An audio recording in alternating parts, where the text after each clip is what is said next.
There's something beautiful about a love story that has God's fingerprints all over it. Not just two people who happened to meet at the right time, but two people whose hearts were prepared, whose paths were guided, whose union was orchestrated by a loving Father who knows exactly what He's doing. If you're longing for that kind of love story, I want you to know that desire isn't wrong. God created us for connection. He's the one who said it's not good for man to be alone. So don't feel guilty for wanting this, but I also want to be honest with you from the start. Today's video isn't about predicting when your love story will begin or guaranteeing a specific outcome. Only God holds those details. What I want to do instead is walk through 5 signs that often indicate God is doing a deep work of preparation in your heart.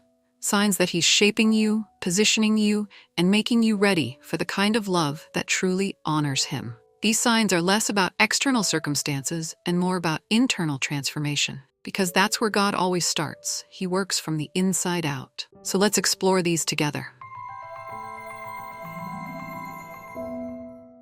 Sign number 1.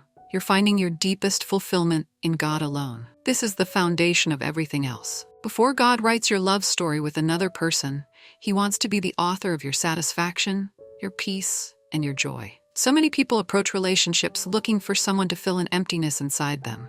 And while that's understandable, it's also a setup for disappointment. No human being can carry the weight of being your everything.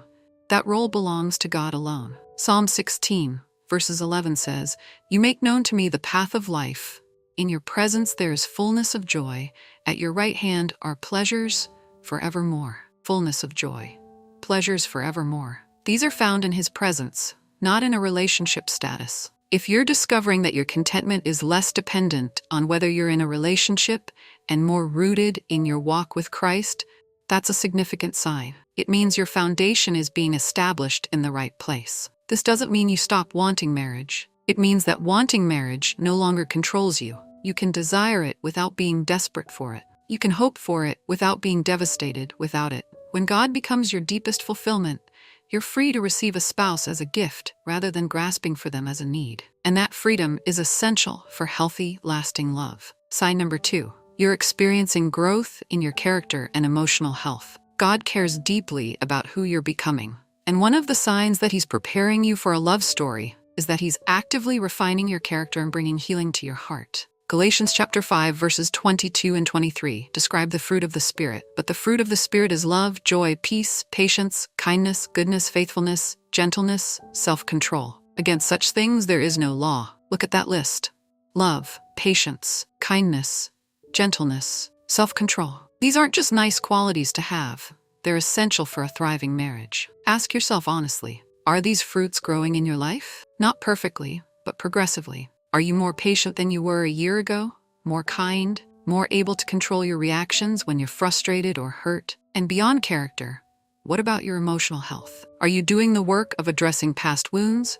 Are you becoming more self-aware about your patterns and triggers? Are you learning to process emotions in healthy ways rather than stuffing them down or letting them explode? Proverbs chapter 4, verse 23 says, "Keep your heart with all vigilance, for from it flow the springs of life." Guarding your heart means tending to it. It means paying attention to what's happening beneath the surface and inviting God into those places. If you're in a season of growth and healing, even if it's uncomfortable, that's a sign that God is doing important work. He's making you ready to love another person from a place of wholeness rather than woundedness. Sign number 3. Your vision for relationships has aligned with God's design. The world has a lot to say about love and relationships. Much of it is self-focused. Find someone who makes you happy.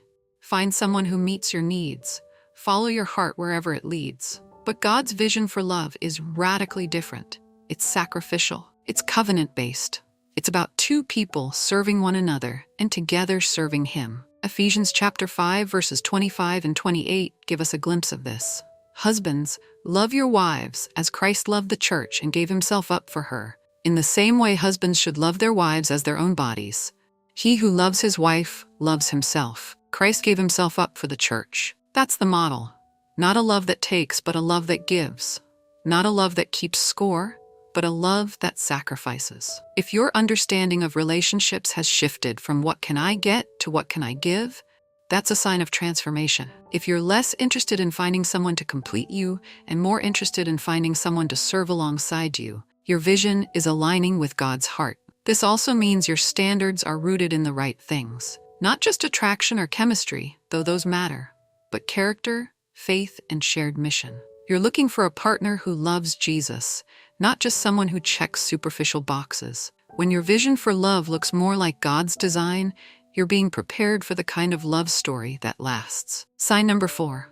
You're learning to trust God's timing without losing hope. Waiting is hard. Anyone who tells you otherwise hasn't really waited for something they deeply desired. But one of the signs that God is preparing you for a love story is that you're learning to hold both trust and hope together. Trust without hope can become resignation. Hope without trust can become anxiety. But when the two work together, you have a peaceful expectation. You believe God is good and that He's working, even when you can't see it. Proverbs chapter 3, verses 5 and 6 say, "Trust in the Lord with all your heart, and do not lean on your own understanding. In all your ways acknowledge Him, and He will make straight your paths." Trust in the Lord with all your heart. Not just when it's easy, not just when things are moving quickly, with all your heart, even in the waiting. And Isaiah chapter 40, verse 31 adds this encouragement. "But they who wait for the Lord shall renew their strength. They shall mount up with wings like eagles. They shall run and not be weary. They shall walk and not faint." Waiting on the Lord isn't passive. It's an active posture of faith. And notice the promise. Those who wait will have their strength renewed. They'll soar. They won't grow weary. If you're in a place where you can genuinely say, "God, I trust your timing, and I'm still hopeful for what you have ahead," that's maturity. That's faith. And it's a sign that your heart is in a good place. Sign number 5. You're already loving others well in your current season. This might be the most practical sign of all. How you love people right now is the best indicator of how you'll love a spouse in the future. Marriage doesn't magically transform you into a patient, selfless, forgiving person. It reveals who you already are. The patterns you build now are the patterns you'll carry into your relationship. 1 John chapter 4, verse 12 says, "No one has ever seen God. If we love one another, God abides in us, and His love is perfected in us." Love is perfected in us as we love one another. Not someday when we're married, but right now in our everyday relationships. So take inventory. How are you loving the people in your life today? Are you a faithful friend? Do you serve your family even when it's inconvenient? Are you patient with difficult people? Do you pursue reconciliation when there's conflict? Or do you let relationships fade when things get hard? Colossians chapter 3, verse 14 says, "And above all these, put on love, which binds everything together in perfect harmony." Put on love. It's a daily choice. And if you're making that choice consistently in your friendships, your family, your church community, you're developing the capacity for covenant love. God sees that, and He uses it as preparation for what's to come. Now I want to pause and say something important. Even when all 5 of these signs are present in your life, I cannot promise you a specific timeline. I cannot guarantee that your spouse will appear next month or even next year. God's ways are higher than ours. His timing is perfect, even when it doesn't feel like it. And there may be factors at play that we simply can't see. Perhaps the person He has for you is still being prepared. Perhaps there are circumstances that need to align. Perhaps God knows something about what you still need that you haven't recognized yet. What I can tell you is this: the work God is doing in you right now is never wasted. Every bit of growth, every step of healing, every moment of deepening your walk with Him, it all matters. It all counts. It's all preparation for something, whether that's marriage or simply becoming more like Jesus. And becoming more like Jesus is always the goal. Let me leave you with some practical encouragement. First, keep pursuing intimacy with God. Don't let your desire for a relationship distract you from your first love. The closer you are to Him, the more prepared you'll be for whatever He brings. Second, continue doing the inner work. Keep growing in character. Keep pursuing emotional health. Keep inviting God into the hidden places of your heart. That work is valuable beyond measure. Third, practice faithful love in your current relationships. Be the kind of friend, family member, and community member you want to be as a spouse. Let love be your lifestyle, not something you're waiting to start. Fourth, hold your desires with open hands. Want marriage? Pray for it. Hope for it. But don't grip it so tightly that you miss what God is doing in the present. Let Him be Lord over this area of your life. And fifth, trust Him, even on the hard days, even when the waiting feels long. Trust that He sees you, He knows your heart, and He is working all things together for your good. Psalm 37, Verses 4 and 5 offer this beautiful promise. Delight yourself in the Lord, and He will give you the desires of your heart. Commit your way to the Lord, trust in Him, and He will act. Delight yourself in Him.